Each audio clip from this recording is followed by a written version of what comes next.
Masih bersama Trisata. Terima kasih udah stay di channel YouTube atau Instagram atau TikTok aku ya. Buat mungkin ada konten-konten yang bisa jadi sedikit inspirasi buat penyemangat kerja. Dan kali ini aku pengen jawab ya, ada beberapa yang menanyakan tentang performa kerja. Gimana sih cara meningkatkan performa kerja? Sebelumnya aku pengen saranin kamu buat punya yang namanya kata atau tagline tentang kerja gitu. Kalau dulu mungkin kerja bagai kuda gitu ya, atau misalnya sempet dulu kerja ikhlas, kerja cerdas gitu. Nah, kira-kira kamu punya tagline apa? Ini penting banget buat mengawali cara membuat performa kerja. Kalau aku pribadi dulu berganti-ganti ya tagline kerjaku, semangat kerjaku buat ningkatin performa, tergantung lagi waktu itu masa apa, lagi ada di kondisi apa gitu. Kalau dulu waktu aku pertama kali awal ngebikin usaha itu kerja semangat gitu taglineku. Jadi ketika aku denger atau katakan kerja semangat, aku bener-bener jadi semangat gitu loh. Jadi kayak kata-kata optimisme yang bikin kita ke-trigger setiap kali kita dengar kata-kata itu tuh langsung semangat kita kayak double gitu. Nah, aku juga pernah punya tagline kerja cerdas, kerja ikhlas. Waktu itu lagi hits banget ya tagline itu, dipakai oleh Pak Sandiaga Uno, juga dipopulerkan oleh banyak organisasi perempuan misalnya ya, jadi tagline-nya. Jadi kayak ngerasa ketika kita cerdas, ketika ikhlas itu jatuhnya performanya jadi lebih luar biasa lagi tanpa perlu effort gitu. Nah, waktu itu setelah itu misalnya di bidang usaha lagi ada naik turunnya, itu juga aku ganti lagi tuh tagline-ku gitu. Kenapa mesti gonta-ganti? Karena nyesuaiin mood ya. Kalau kerja itu kan kadang sesuai lagi masanya apa gitu. Kalau sekarang to be honest, tagline-ku itu kerja buat akhirat gitu. Jadi kaya raya buat akhirat. Kaya raya yang ditujukan buat setelah dunia ini berakhir. Sehingga wish-nya adalah kalau kita kerja untuk akhirat, full berbuat yang memang itu korelasinya itu sesuai dengan tujuan akhir kita.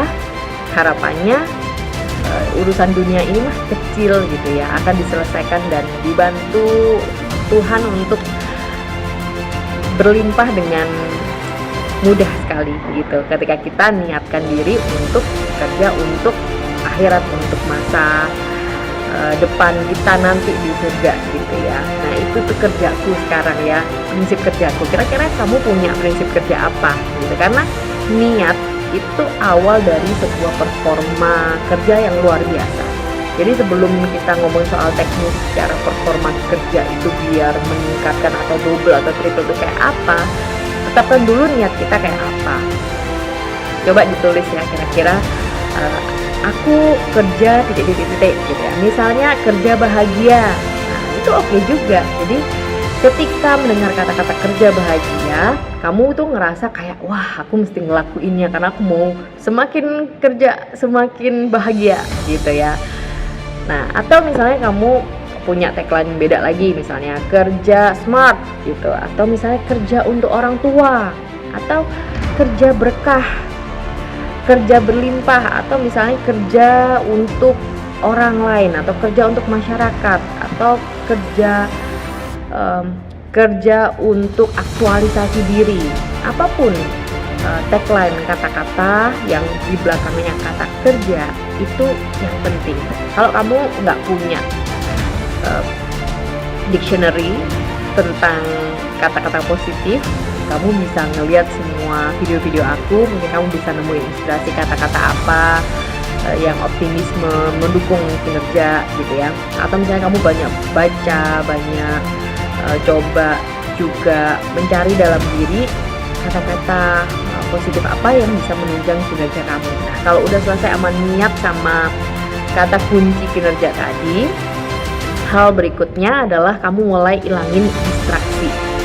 Distraksi ini hambatan, gangguan gitu.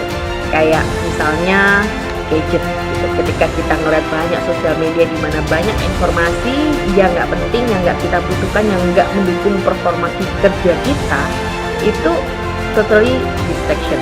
Jadi mulai sekarang pegang handphone hanya untuk kerja.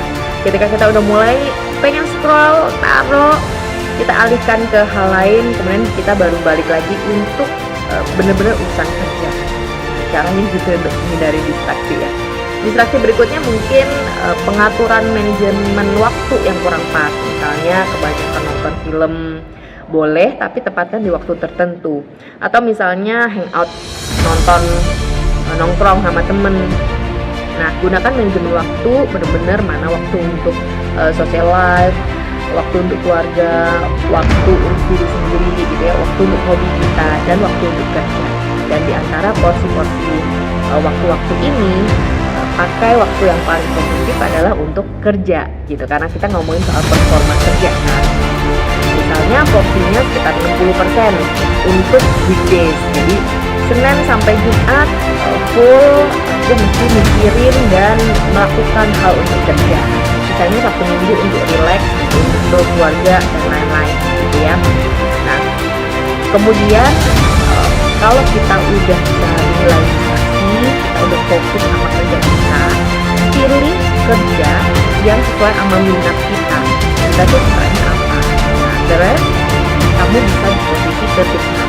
Jadi lainnya kamu bisa minta tolong teman-teman atau tim yang lebih expert gitu. Jadi kamu benar-benar paling jago, paling keren, paling suka kalau ngelakuin misalnya juri sama klien atau negosiasi sama klien atau nyari project atau nyelesain project, atau misalnya aku bikin sistem, bikin rundown, bikin budget, ngurusin budget, atau misalnya finishing atau review, apapun bagian dari kerjaan yang kamu sukai itu yang lebih kamu bisa. Kalau kamu nggak punya tim kayak apa, ya udah kerjain yang mana yang paling kamu suka duluan, kemudian yang kedua yang paling gede banyaknya gitu ya, baru setelah itu yang kecil-kecil. Kenapa? Kalau kita udah menyelesaikan yang suka duluan, kita bakal cepat selesai. Yang paling banyak tumpukan kerjaannya itu bakal menghilangkan rasa suntuk kita untuk kerja, dan kecil-kecil ini akan jadi ringan karena tinggal sedikit gitu ya. Nah, setelah itu selalu buat tujuan-tujuan kita itu realistis. Let's say kita punya 1M per bulan, maka kita evaluasi apakah 1M ini realistis. Kalau memang realistis ya jalankan, tapi kalau misalnya 2 kali atau 3 kali lipat dari yang seharusnya yang biasanya kita dapatkan, kita tuh bakal capek untuk mengejar. Jadi daripada kecapean untuk mengejar, kenapa nggak ditingkatkan sedikit demi sedikit? Ketika 1 miliar 10 juta, 1 miliar 100 juta itu bisa kita lewatin, baru kita ke angka 2 miliar 3 miliar gitu. Jadi tidak langsung terlalu melampaui sehingga kita justru ketika kita nggak nyampe, kita jadi ngerasa gagal, padahal kita sebenarnya sudah mencapai effort yang luar biasa. Dan terakhir, kalau misalnya kita udah punya goal yang realistis, yang disetujui dan disepakati oleh tim kita, tentu saja pastikan kalau kita ingin punya performa kerja yang luar biasa, kita juga punya tubuh yang sehat dan kuat untuk mendukungnya. Kenapa?